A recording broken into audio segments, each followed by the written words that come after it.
Senator مشتاق احمد کی Pakistani team کی طرف سے پیغام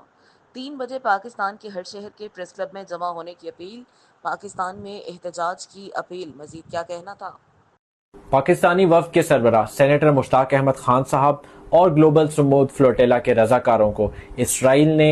اللیگلی انٹرنیشنل واٹرز میں محاصرے میں لیا اور ان کو ایک بڑی تعداد میں گرفتار کیا۔ یہ تمام انٹرنیشنل لاز، میری ٹائم لاز کی ایک خلاف ورزی ہے اس اینٹی کی طرف سے جو کہ 2 سال سے غزہ میں ایک ایکٹیو ٹیلی وائز جینوسائیڈ کمٹ کر رہا ہے۔ اور اس کے ساتھ ساتھ ہم نے دیکھا کہ یورپ کے لوگوں نے ایک رات بھی نہیں گزرنے دی اور رات کو ہی اپنے سڑکوں میں آئے، انہوں نے ٹرین سٹیشنز بلاک کیے۔ ہم پاکستان کی عوام سے اپیل کرتے ہیں کہ اس موقع پر خدارہ اٹھیے۔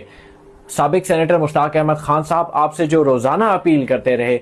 خدارہ سڑکوں پر نکلیے، غزہ کے لیے آواز بنیے اور خصوصاً اسلام آباد میں 3 بجے پریس کلب میں جمع ہوئیے، اور اس کے ساتھ ساتھ ملتان، کراچی، لاہور اور فیصل آباد میں بھی پریس کلب کے باہر آپ لوگ پورا پاکستان نکلے،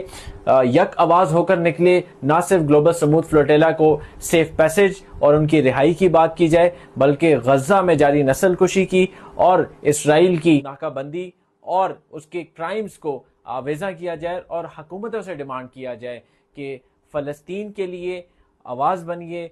نہ کہ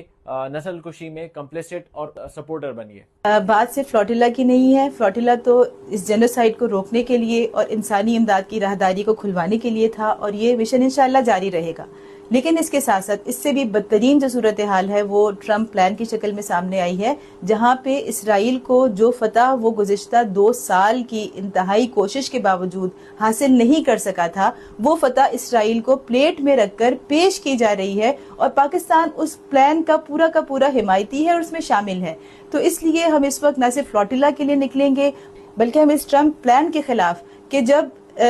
4 سے 6 لاکھ افراد یا شہید ہو چکے ہیں یا وہ لاپتہ ہیں، اور اتنی بڑی قربانیوں کے صلہ آپ اہل غزہ کو یہ دے رہے ہیں کہ آپ ان کی زمین کا سودا کر رہے ہیں، آپ فلسطین اور اقصیٰ کا سودا کر رہے ہیں، تو ہم اس چیز کو کسی صورت قبول نہیں کرتے۔ اور میں ایک مرتبہ پھر اپیل کروں گی کہ اب وہ وقت آ گیا ہے۔ شاید ہم یہ سوچ رہے تھے کہ نہیں، پاکستان اس حد تک نہیں جائے گا کہ وہ ابراہیم اکارڈز کو تسلیم نہیں کرے گا، وہ اسرائیل کو تسلیم نہیں کرے گا، لیکن اب ٹرمپ پلان کی اس کھلی حمایت اور امریکہ کے دورے اور امریکہ کے ساتھ تعلقات اور دوستیوں کے ایک نئی بلندیوں پر پہنچنا، یہ سب کچھ اب آشکارا ہو چکا ہے، واضح ہو چکا ہے کہ ہم کس طرف جا رہے ہیں، پاکستان کی اسٹیٹ پالیسی کیا ہے۔ اور اب وہ وقت آ چکا ہے کہ اگر ہم نے اقصیٰ کو اور فلسطین کو بچانا ہے تو جو لوگ ابھی تک نہیں نکلے، جو لوگ ابھی تک موبلائز نہیں ہوئے، اب انہیں بھی نکلنا ہوگا۔ ہمیں متحد ہو کر، منظم ہو کر، اور ہر طرح کے اختلافات کو، ہر طرح کی تفریقات کو مٹا کر ہمیں پاکستانی کے طور پر